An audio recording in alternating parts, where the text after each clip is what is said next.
Hola a todas y a todas. ¿Te gustaría disponer de más recursos para superar la adversidad, para superar la dificultad de una manera más eficiente, de una manera más fácil? Bueno, pues de eso vamos a hablar precisamente en este vídeo. Hola, soy Vicky Mármol, soy coach transpersonal certificada en ASESCO, la Asociación Española de Coaching, y estoy especializada en la felicidad y la inteligencia emocional. Hace algún tiempo impartí una formación para aprender a superar la adversidad y hacerte más fuerte durante el proceso con coste para los alumnos que se apuntaron a la misma. Hoy en día he decidido compartir esta información de manera gratuita para que llegue a todas las personas, al mayor número de personas posibles. Así que te invito a que si te gusta el vídeo y consideras que el contenido es interesante para otras personas a las que conozcas, pues que se lo hagas llegar porque les puede facilitar un poco la vida. Como la formación es de unas 3 horas y media, 4 horas, yo para que no se haga pesado lo voy a grabar en vídeos de corta duración, como mucho media horita, ¿vale? Alguno que otro será más corto. Y hoy, pues, vamos a comenzarlo. Sin más dilación, voy a empezar a compartir pantalla. Voy a empezar a compartir pantalla y, bueno, espero que os resulte de utilidad.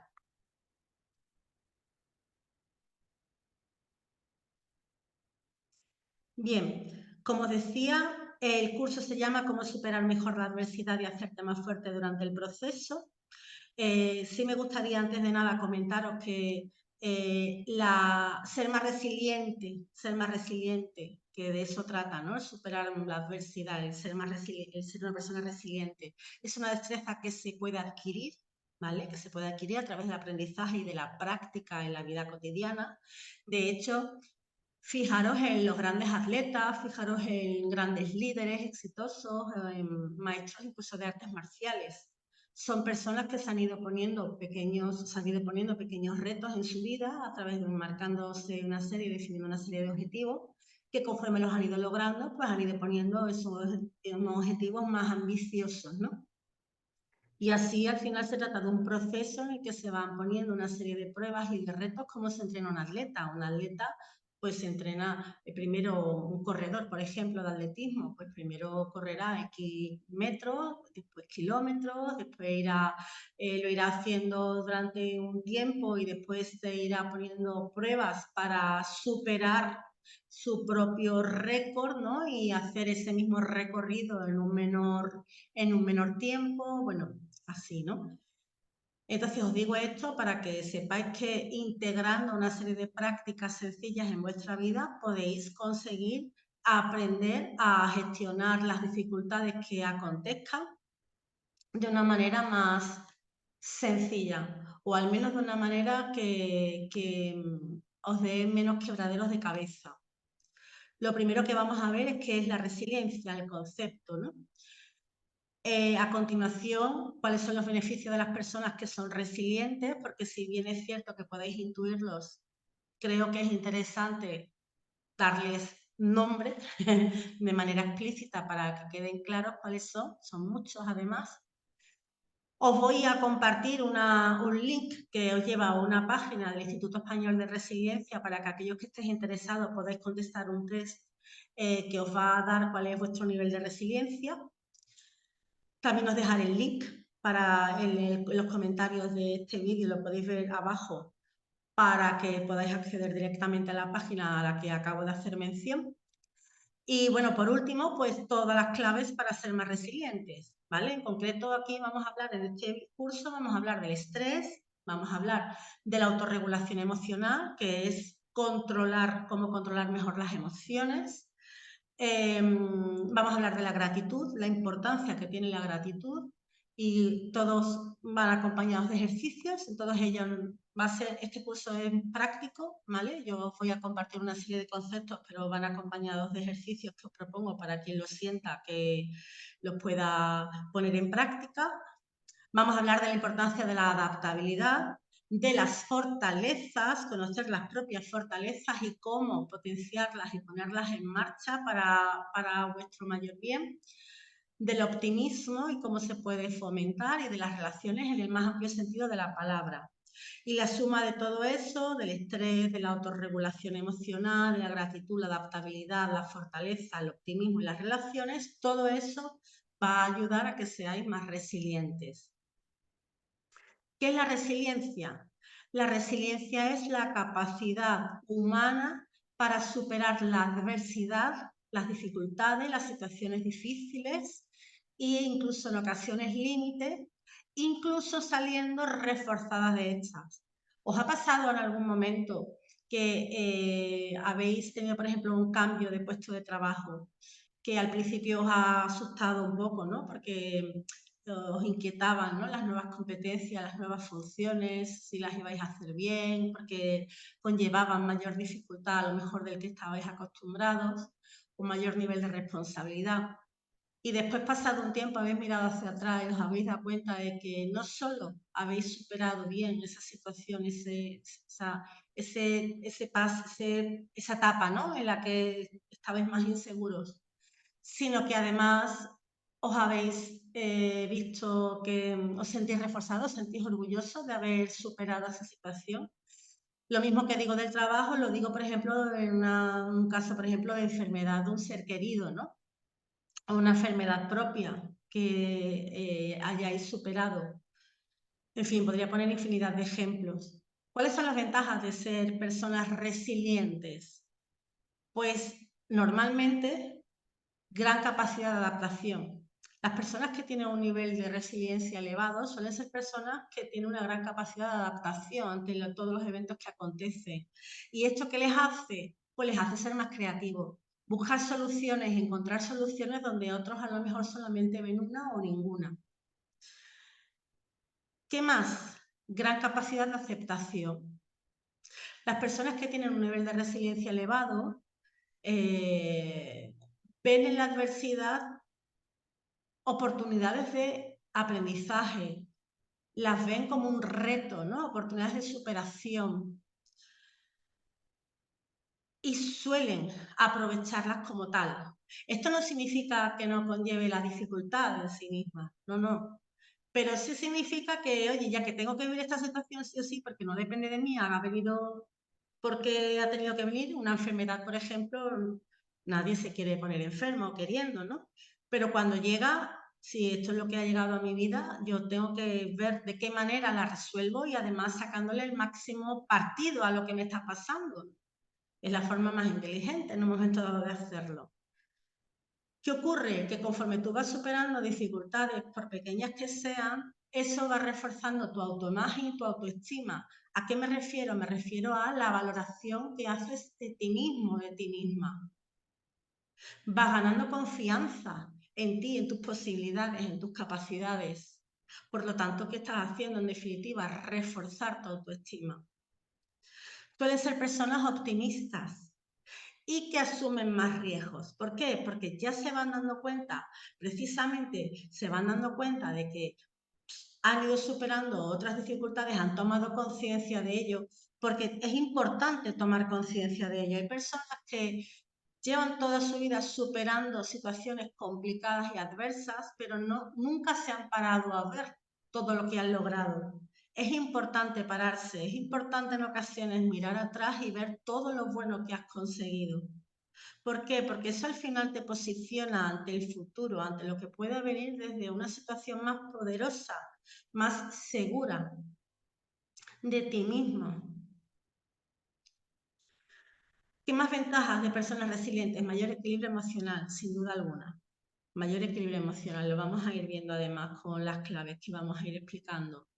Suelen tener éxito en los estudios y en el trabajo. Claro, no se acobardan fácilmente. Una persona que es capaz de buscar y poner en marcha recursos para superar las dificultades y las adversidades que va teniendo en su vida cotidiana, pues normalmente son personas que son decididas y suelen tener más probabilidades de éxito tanto en su trabajo como en su vida personal. Tienen un nivel de bienestar generalmente positivo, están menos predispuestas a la depresión o la ansiedad, ayudan a ver a los demás el vaso medio lleno en vez de medio vacío y pueden también servir de inspiración a otras personas, claro, porque no es que hagan lo que hacen por otros o para que los demás piensen que bien que he hecho esto, pero al final, al fin y al cabo, la persona que está en tu entorno, que forma parte de tu vida, te ve y dice, bueno, pues si esa persona puede, yo también, ¿no?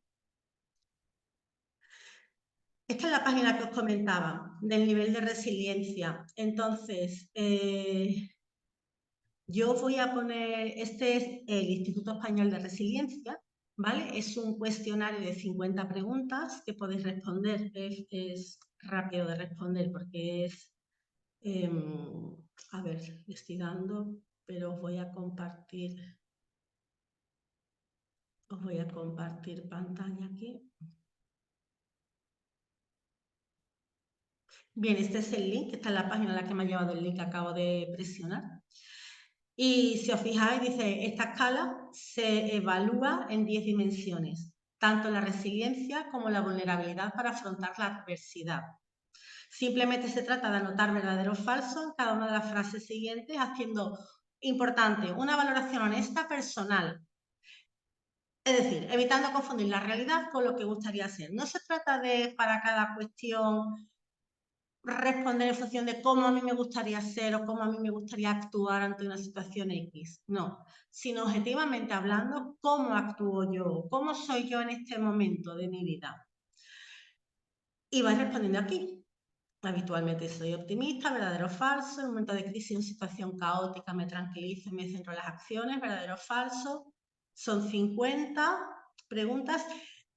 Rellenar este cuestionario y que os envíe la respuesta es completamente gratuito. Es completamente gratuito. Simplemente lo que tenéis que hacer es cumplimentar aquí vuestros nombres y apellidos, introducir vuestra dirección de correo electrónica y cuando lo hayáis respondido, enviar escala y obtener resultado. Tenéis que aceptar la política de privacidad y tratamiento de datos, ¿vale? Enviar escala, obtener resultado y os llega a vuestro correo electrónico.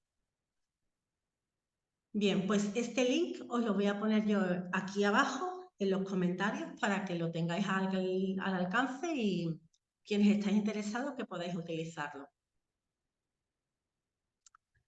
Bien, voy a... Regreso a la presentación. Bien. Como decía al principio del vídeo, hoy vamos a hablar del estrés, ¿vale? Aprender a reconocer y controlar el estrés es una habilidad esencial en la vida. De verdad, esencial. Vivimos en la era del estrés, en la era del estrés. Hasta en la infancia se está viendo también muchísimos niños estresados por los exámenes, por todo. ¿Vale? Por los ritmos y la presión a los que se ven sometidos, por todo. Entonces es importantísimo aprender a gestionarlo y sobre todo, claro está, a reconocerlo, ¿no? Que uno se dé cuenta de cuando está estresado. ¿Qué es el estrés? El estrés es un conjunto de síntomas no específicos que se manifiestan ante cualquier agente hostil y por cualquier hecho estresante. Que se manifiesta ante cualquier agente hostil que no tiene por qué ser real, puede ser psicológico, imaginado, y por cualquier hecho estresante. Se trata en definitiva de una respuesta general del organismo. ¿Vale? ¿Qué pasa con el estrés? El estrés es una palabra que hemos oído muchísimas veces cuando con la familia, ¿y cómo está? Uf, yo tengo un estrés.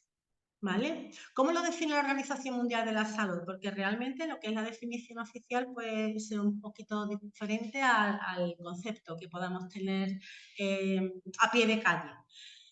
Lo define como el conjunto de reacciones fisiológicas, esto es la definición que da la OMS, la Organización Mundial de la Salud. El conjunto de reacciones fisiológicas que prepara el organismo para la acción. Es la respuesta natural del organismo frente a los acontecimientos. Pero la OMS también da otra definición que va más relacionada con el estrés laboral. Y en este sentido dice, el estrés es la respuesta de las personas, es la respuesta que las personas pueden tener cuando se les presentan demandas y presiones laborales que no se corresponden con sus conocimientos y habilidades. y que desafían su capacidad para afrontarlas. En definitiva, ¿de qué está hablando? De que el estrés se produce cuando hay un desequilibrio entre las exigencias que percibe la persona para una situación concreta y la capacidad o la habilidad que considera esa persona que tiene para hacerle frente a esa situación o a ese evento. ¿Cuál es el origen biológico del estrés? Porque el estrés tiene un origen biológico. En la época de nuestros ancestros, el estrés lo que te hacía era, digamos que cuando surgía, perdón, no te hacía, sino el estrés surgía cuando nuestros ancestros se veían en una situación amenazados, ¿no? Por ejemplo, se veían animales enfrente, delante de ellos, que lo que querían era matarlos. Al sentirse ante esa amenaza, el sistema, nuestro organismo, nuestro sistema nervioso, nuestro organismo, ¿qué hace? Se prepara para la huida o para la lucha. De ahí pongo la imagen esta, ¿no? Del cerebro y de la amígdala que está ahí, porque es la amígdala la primera que identifica esa amenaza y la primera que manda la orden al organismo para que empiece a ponerse en marcha y a actuar para hacer frente a esa amenaza. Y lo que está aquí en la parte de la frente es el córtex prefrontal, que lo que hace, y de ahí que cuando una persona trabaja su destreza para mejorar su nivel de resiliencia, en lo que está trabajando es esta parte, es el córtex prefrontal, es como el director de orquesta, es el que le dice a la amígdala, tranquilo, tranquila, que esto se puede gestionar así, así, así. Entonces, deja de actuar a modo supervivencia, como decía, lucha o huida, salgo corriendo porque no me veo capaz de hacer frente a esta amenaza, y empieza a meter herramientas y mecanismos para gestionar esa amenaza y que no llegue a desencadenarse ningún síntoma de estrés, o al menos un estrés, pero en un nivel muchísimo más óptimo. ¿Qué es lo que pasa actualmente? Que antes esas amenazas eran reales, como os decía, si uno de nuestros ancestros tenía delante un león que se lo quería comer, era el león o él.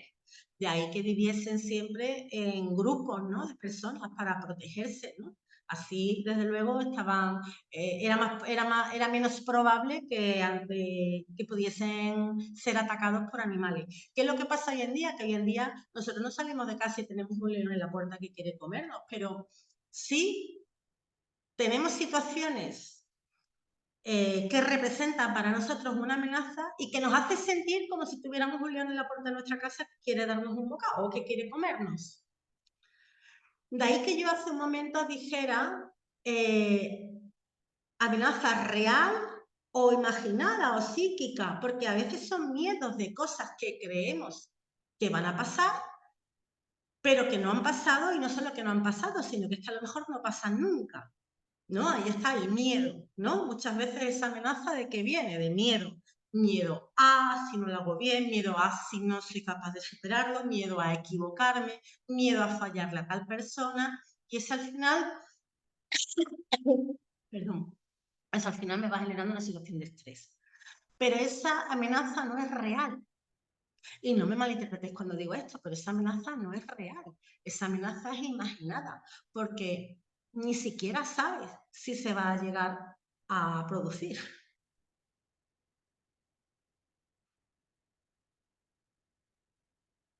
¿Qué pasa con el estrés? El estrés desencadena una serie de procesos fisiológicos en nuestro organismo, ¿no? Decíamos antes, ante una amenaza, ¿qué hace la amígdala? Te dice, huye o lucha. ¿Qué hace el cuerpo? Pues en función de la huida o de la lucha, lo que va a hacer es aumentar el flujo sanguíneo, ¿no? Aumentar el oxígeno y la glucosa en el músculo para que éste tenga la suficiente fuerza para poder poner ese sobreesfuerzo de tener o que luchar o de correr, ¿no?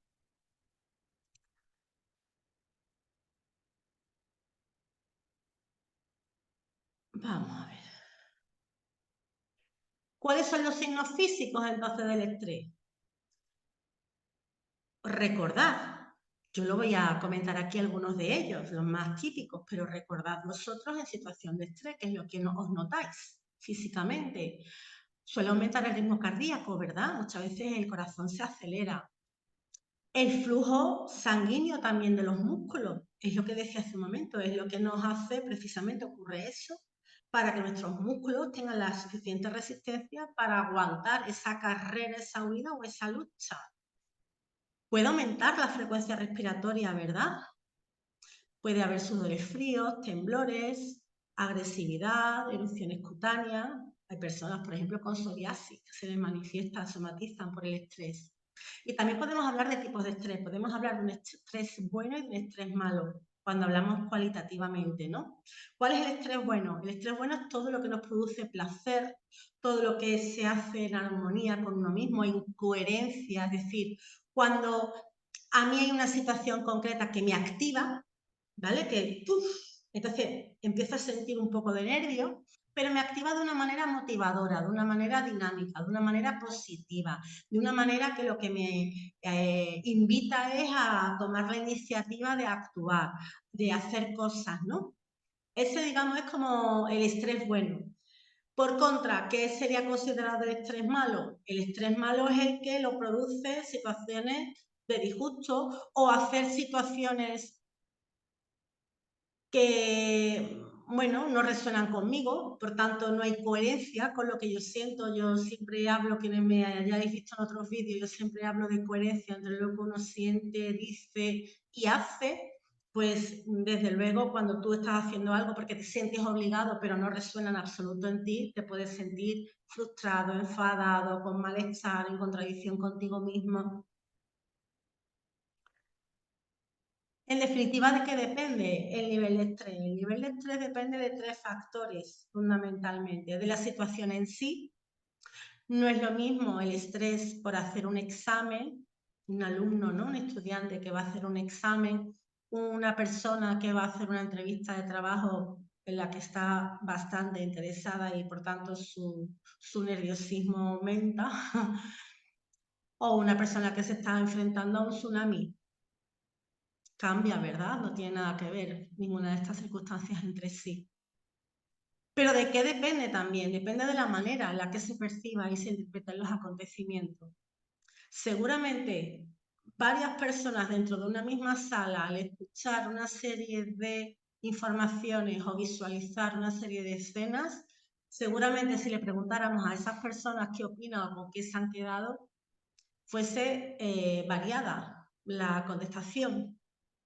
¿Por qué? Porque cada persona vemos el mundo de una forma particular, en función de nuestras creencias, en función de nuestro modo de entender el mundo, en función de nuestra cultura, de nuestra personalidad, en fin, de muchos factores. Por eso se habla muchas veces de que miramos la vida a través de unas gafas tridimensionales de colores, ¿vale? Pero bueno, no voy a entrar aquí en esto porque eso daría largo y tendido. Eso es para una clase completa.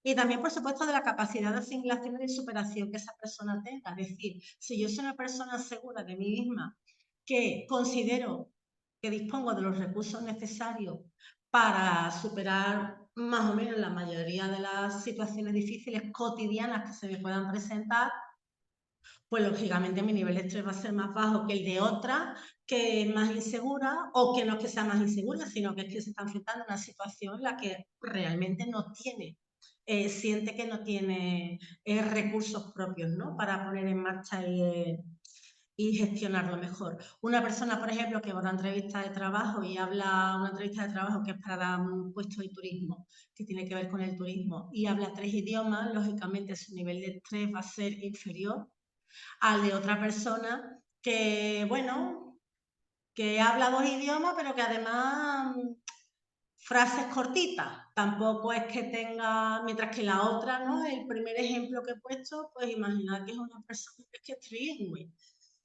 Lógicamente el nervio y el nivel de estrés de una y otra va a ser completamente diferente en la entrevista de trabajo. Hablábamos de más niveles de estrés. Y hablábamos de la clasificación del estrés, hablábamos primero, en primer lugar, de una clasificación cualitativa, y ahora hablando de una cuantitativa, podríamos hablar de un sobreestrés, de una de un subestrés y de una situación de estrés la más saludable, óptima, digamos, ¿vale? Entonces, ¿qué es lo que pasa? Estábamos diciendo antes que el estrés ¿os recordáis que decíamos estrés bueno y estrés malo? El estrés bueno lo que tiene es que te activa, es una situación, una amenaza, ¿vale? Diferente índole, que te activa, pero de una forma saludable. Entonces, ¿qué pasa? Que cuando tú tienes este nivel de estrés, lo que te hace es ser normalmente te ayuda a ser eficiente, a tener claridad cuando percibes la situación, a ser capaz de tener la flexibilidad necesaria para solventar esa situación, te activa energéticamente, ¿vale? Porque estás motivado, recordad que hablábamos del estrés bueno, estás más motivado, estás con una predisposición, ¿no? A afrontar, ¿no? Lo que te pongan en ese momento. Y bueno, lógicamente esa activación que es positiva, lo que te ayuda es a que cuando tengas que tomar decisiones las tomes de una posición de estabilidad y de mayor seguridad. ¿Qué es lo que pasa cuando estás por encima o por debajo de ese nivel de estrés óptimo? Cuando estás por debajo, pues, ¿qué casos se pueden dar? Por ejemplo, pues mira, cuando estás desarrollando una actividad que consideras que está muy por debajo de tus posibilidades, te estás enfrentando a situaciones que no tienen un nivel de complejidad o de dificultad que a ti te supongan un reto. Entonces, esto es que te lleva a aburrirte. Imagínate que llevas una función de trabajo mucho tiempo y que ya dominas perfectamente el puesto y entonces no tienes esa motivación de que te surjan dificultades y cosas que en un momento dado te puedan mantener activado durante tu jornada de trabajo, sino que al contrario, normalmente pues a qué tiendes, qué es lo que al final tiende a llevarte esa situación, ¿no? De subestimulación, pues a aburrimiento, a cansancio, a baja energía, porque esa desmotivación al final te lleva a eso. Todo esto, por favor, no son verdades absolutas. Esto estamos hablando de lo que muchos investigadores, las conclusiones a las que muchos investigadores y estudiosos han llegado, que yo las estoy compartiendo, pero que esto es en la media general de las muestras de población que se cogen, ¿vale? Siempre va a haber excepciones, no todos estamos cortados de la misma tijera, ¿eh? En absoluto. Hay personas que no saben prácticamente lo que les estrés en su vida y hay otras que viven continuamente una situación de estrés permanente, ¿vale? Entonces, cuando yo estoy hablando de esto, siempre hablo de una media generalizada, pero no, esto no es aplicable a todo el mundo 100% ni de la misma forma. Como os decía, eso es lo que pasa cuando estamos por debajo, ¿no?, de ese umbral de estrés. Pero ¿qué pasa si estamos por encima? Si estamos por encima, empieza el organismo a actuar por sobreestimulación. Empieza a haber una secreción de hormonas que, como además esta situación se mantenga durante mucho tiempo, desde luego, sin lugar a dudas, te va a llevar a problemas de salud, sin ninguna duda. Vamos, te puede llevar incluso a depresión, te puede llevar a problemas cardíacos, te puede llevar a somatizar, se ha hablado incluso en las investigaciones de cáncer, te puede llevar a situaciones muy extremas, incluso a vivir una situación continua de pánico, en el caso más extremo. Puedes tener trastornos metabólicos y orgánicos, poca claridad mental, ¿vale? Porque cuando estás sometido a mucha presión, esto es cuando esa activación se produce en un estado de mucha presión, ¿no? De que ya es como que la situación como que te supera, ¿no? Entonces estás ahí aguantando esa presión, y a lo mejor vas resolviendo la situación, ojo, pero a costa de esa sensación de estrés, de esa presión continua, de ese desgaste, ¿no? De ese desgaste energético que, repito, como se perpetúa en el tiempo, te va a acarrear muchísimas dificultades, muchísimas. Entonces, claro, digamos que de ahí que cuando hablamos de tipos de estrés a nivel de los niveles de estrés, perdón, pues hablemos de una situación, digamos, de alarma, ¿vale? Que es la que te activa, ¿no? Cuando tienes que hacer un atleta, por ejemplo, que se va a presentar a un campeonato, ¿vale? Pues eso, claro, es ese reto, esa gana, normalmente la atleta que se presenta más porque quiere ganar, porque si sabe que no puede ganar porque todavía no está al nivel de otros compañeros que se presenten, desde luego sin ninguna duda se va a poner algún reto personal de superación propia. Tengo que hacer la carrera en tanto tiempo como mínimo, ¿no? Entonces, digamos que esta es como la reacción de alarma, ¿no? La que te activa, es la fase inicial, la que aparece en las primeras fases, ¿no?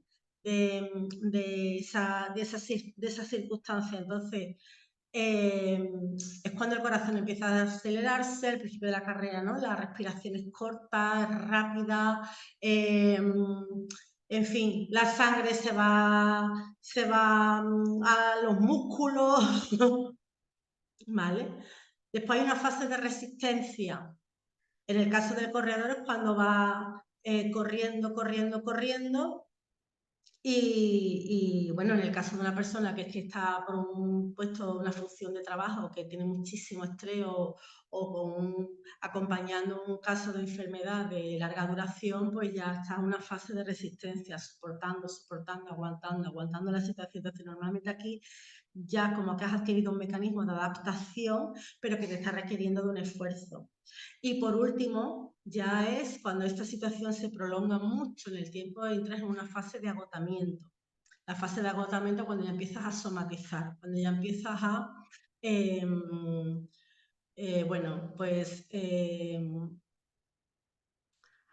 cuando puedes empezar a manifestar todo ese estrés, toda esa presión ya en algún tipo de enfermedad, en algún tipo de, no me sale la palabra, alteración a nivel de metabolismo, ¿vale? Problemas de estómago, en fin.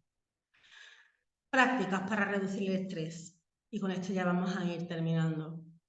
Primero de todo, toma conciencia de lo que te pasa. Siempre hablo del autoconocimiento, pero es que es fundamental, de verdad.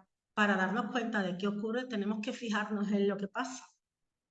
Igual que cuando queremos solucionar un problema de fuera, miramos hacia afuera, miramos el problema de un lado, de otro, por arriba, por abajo, para hacer un diagnóstico claro y acertado, correcto, tenemos que hacer lo mismo con nosotros, exactamente lo mismo. Entonces, toma conciencia de lo que te pasa. ¿Qué me está pasando? Identifica las causas que lo originan. ¿Esto por qué me está pasando? ¿A qué se debe? Después, un ejercicio de concentración en la respiración. Importantísimo, concentrarse en la respiración. ¿Vale?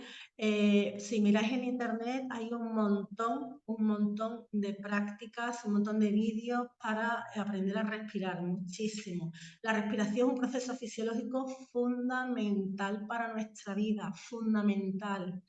Respiramos miles de veces al día, miles de veces, alimentando todas nuestras células con oxígeno y expulsando desechos en forma de dióxido de carbono. Fijaros la importancia que tiene la respiración. Fijaros la importancia que tiene la respiración.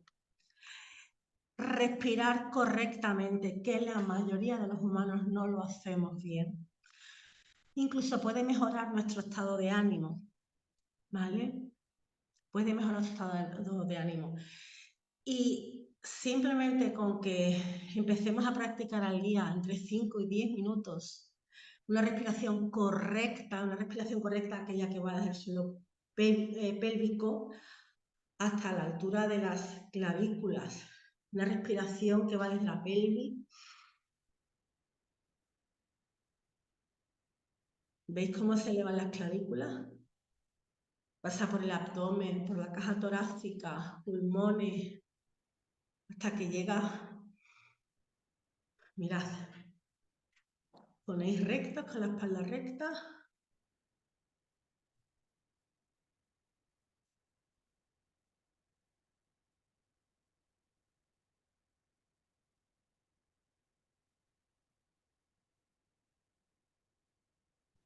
Que notéis cómo el aire se va desplazando a lo largo de vuestro tronco.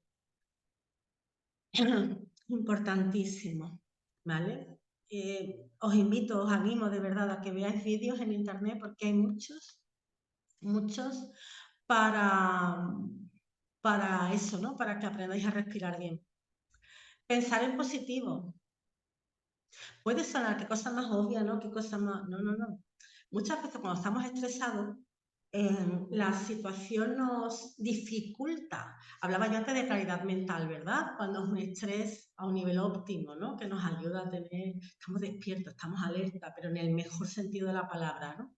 Bueno, pues pensar en positivo tiene mucha relación con eso que dije. Cuando estés estresado, mira el lado bueno de las cosas. Mira el lado bueno de las cosas. Repítete mantras, frases. Un mantra no es más que una frase que te potencia, que te fortalece, que te refuerza. Yo soy capaz de superar, me la invento, yo soy capaz de superar esta situación. Yo soy capaz de superar esta situación. O yo sé cómo superar esta situación de manera eficiente. Yo sé, repetimos esos mantras mínimo 7 veces y creyéndolo, concentrados y creyéndolo, concentrados y creyéndolo. Es igual que la respiración. Cuando digo concéntrate en la respiración, cuando concéntrate, concentrarse es estar aquí, ahora. Cuando yo me concentro en mi respiración, estoy dejando de pensar en otras cosas. ¿Por qué? Porque tengo toda mi atención enfocada en la respiración. Cuando hagas mantras positivos que te refuercen, centra toda tu atención cuando los repitas para ti. Y dilos con intención, o sea, de que yo me creo que soy capaz. No se trata de repetirlo como un papagayo, porque eso no sirve para absolutamente nada. Para hacer eso mejor no hagas nada, no pierdas el tiempo. Se trata de repetirlo con la intención y creyéndote firmemente que es que tú eres capaz. Puedes hacer un ejercicio de visualización también. Si te notas muy nervioso y cada uno, estos son consejos que cada uno aplique el que mejor le vaya. El de la respiración suele ir muy bien, ¿vale? Suele ir muy bien para aplicarlo. Porque por lo pronto te tranquiliza y te baja, te desacelera el corazón, el ritmo cardíaco, ¿vale? Un ejercicio de visualización, visualízate en la playa, visualízate. Yo sé que hay personas que les cuesta visualizar, imaginar los ruidos. Tocaros las manos, tocar alguna superficie que tengáis al alcance que os pueda recordar a algo positivo. Buscad la técnica que mejor os funcione. Se trata de que vosotros vayáis conociendo y vayáis viendo qué es lo que mejor funciona en mí y en qué caso funciona mejor en mí. Porque no lo mismo tiene que funcionar exactamente de la misma manera en cualquier circunstancia. Ejercicios de visualización. Si te tranquiliza el mar, visualiza una playa, visualiza un horizonte, un paisaje, una sonrisa de tu hijo, de tu hija, un abrazo de un ser querido, lo que sea, un ruido, un aroma, un perfume, lo que sea. ¿Vale? Cuando digo ejercicio de visualización, puede ser imaginar audición, olores, suele funcionar porque al final centramos nuestra atención en ese ejercicio y nuestro nivel de estrés baja. No lo creáis porque lo diga yo. Probadlo en vosotros y os vais a dar cuenta de que es así. Siempre que puedas eliminar los factores que lo provocan, está claro. Si yo llego de mala uva al trabajo o a mi casa por la tarde cuando salgo del trabajo porque voy por una zona en la que se generan unos atascos de coches tremendos, intenta ver si puedes tomar otro camino. No sé, busca alternativas. Si te aburre, si te genera estrés una persona, pues plantéate si tienes que dejar de ver a esa persona. Si esa persona la tienes que ver porque es que es obligatorio, no tienes control para dejar de verla, cambia tu actitud para gestionar lo que esa persona pueda hacer o dejar de hacer y que a ti no te afecte. Que no, que sí que depende de ti. Deja de ver a esa persona, deja de quedar con esa persona, deja de ver ese programa de televisión que te pone de mala uva antes de acostarte. Deja de hacer las cosas que identifiques que te generan estrés. Y si por cualquier circunstancia no puedes hacerlo en este momento, porque se trata de un trabajo y económicamente no te lo puedas permitir, o porque se trata de una situación impuesta que no dependa de ti, busca la manera de gestionarlo de la manera que a ti te afecte lo menos posible. Te aseguro que cuando te pones a pensar se te ocurren formas de conseguirlo. Dedica tiempo a actividades de ocio, esto es importantísimo. Cuando digo actividades de ocio no significa voy a esperar al fin de semana y me voy a la montaña, me voy a quedar con unos amigos, o voy a ver a la familia, o voy a hacer paracaidismo. No me refiero a eso, cosas más sencillas en el día a día. Dedica 15 minutos 4 veces al día, mínimo 2 veces al día, para hacer algo diferente a lo que estás haciendo. Es como generar una ruptura. Si estás haciendo algo que te genera estrés, déjalo ahí, para, dejar de hacerlo, salte de esa situación. Si incluso estás asociado a un lugar, salte de ese lugar. Si estás en la oficina, salte de la oficina si puedes afuera. Si no, vete aunque sea al pasillo, al baño. Ponte una música que te encante, que te suba el estado de ánimo. Ponte a recordar, a visualizar, a hacer uno de estos ejercicios que hemos tratado ahora mismo. Mira algo en el móvil que te suba tu estado anímico, que te induzca a un estado de mayor relajación. Haz algo de ocio. Y no hace falta, y si incluso no te puedes levantar, imagínate que no te puedes levantar, aunque sea, piensa, para aunque sea 2 minutos, 5 minutos, lo ideal es que sean 15, fragmentos de 15, no una hora seguida, entre semanas, no, porque ahora os voy a poner un ejemplo. Mirad, se han hecho varias investigaciones en las que se pedía a unos alumnos que escuchasen un tema que les encantaba, les apasionaba, que lo escucharan, bueno, de distintas maneras. Había unos a los que se les pedía que lo escucharan una vez, no se le ponía hasta las 15 horas siguientes y después hasta las otras 15. Entonces, claro, estaban deseando que llegara a esas 15 horas después para volver a escucharlo, y lo veían con una intensidad y con una, al que lo dejaron que pusiese esa música que le encantaba durante una vez y otra y otra y otra de corrido, llegaba un momento que esa persona ya no sentía absolutamente nada por esa música, porque la había escuchado tantísimas veces que había perdido completamente el interés. Esto a muy modo resumido, ¿no? Os lo comento. Esto Daniel Goleman, por ejemplo, habla de ello. Yo he hecho cursos con Daniel Goleman. Entonces, se trata de que descubrieron que al final era más eficiente, más efectivo en un momento dado hacer microparadas en las que dedicar ese espacio de tiempo a algo que te active, que te mejore tu estado de ánimo, que te ayude a relajarte, que te ayude a desconectar de esa situación de estrés. Practica la meditación. Mirad, yo sé que hay personas a las que lo dicen, que ellos meditar, que es que no, vamos, que es que no pueden pararse ni nada, ¿vale? No pasa nada, si es que no es obligatorio tener que hacer meditación. Ni la meditación es estar así. Tú puedes estar cocinando, puedes estar haciendo cosas en tu casa y estar meditando, porque la meditación es un estado de concentración y de enfoque en el aquí y en el ahora, que va mucho más allá de lo que es meramente estar parado así, quieto. Disculpa. Pero por favor, si puedes, practica la meditación, que sea 5 o 10 minutos, mantener silencio. Se trata de guardar silencio. Se trata de convertirte en un observador. ¿Recordáis un vídeo que yo grabé al principio, hace ya tiempo, en el que hablaba de empezar a conectar con quienes nosotros somos realmente, con nuestra verdadera esencia, con el ser que en realidad somos, no el personajillo, sino el ser que en realidad somos? Y os proponía un ejercicio en el que nos convertíamos en observadores. Haced eso en un momento dado, porque os aseguro que con la práctica y con el tiempo, la práctica cotidiana y con el tiempo, os va a ayudar mucho a relativizar y a mejorar la percepción de las cosas que acontecen en vuestra vida. Repito, no lo creáis porque lo diga yo. Ponedlo en práctica vosotros para que os deis cuenta de que eso es así, que funciona así. Y por último, fortalecer el sistema inmune. Tiene muchísimo que ver con el estrés. Especialmente, bueno, aquí me refiero a todo lo que es llevar una vida saludable, realizar una actividad deportiva. Una actividad deportiva puede ser caminar, ¿eh? No me refiero a irte al gimnasio y hartarte de coger pesas. Pero sí es verdad que la alimentación, el llevar una vida saludable influye muchísimo en los niveles de estrés. Porque lo reduce. porque lo reduce. Y la alimentación, observaros cómo os van sentando los alimentos, cómo va influyendo en vuestro estado anímico del día a día. Lógicamente, el estado anímico no está influido solo y exclusivamente por la alimentación, también está influido por las personas y por los acontecimientos que vayan surgiendo, ¿no? Cada día.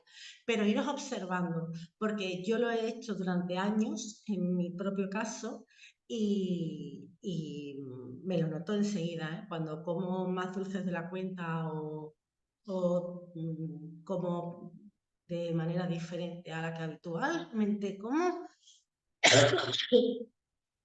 Me lo noto, ¿eh? Me lo noto perfectamente. Entonces os recomiendo que hagáis también ese ejercicio de autoobservación. Bueno, hasta aquí vamos a dejar el estrés. Os vais con 1, 2, 3, 4, 5, 6, 7, 8 claves diferentes para que podáis ponerla en práctica. Siempre lo digo porque es que es así. Esto no es una cosa de la hago hoy, ya no la hago más y funciona, no. Estos son aplicar prácticas de vida, que además si os fijáis son sencillas, para implantar un nuevo estilo de vida. Un nuevo estilo de vida más saludable y más positivo para vosotros. ¿Vale? Bueno, pues lo vamos a dejar aquí. En el próximo vídeo hablaremos para aprender a autorregular las emociones. ¿Vale? Y bueno, espero que os sea de utilidad. Hasta pronto.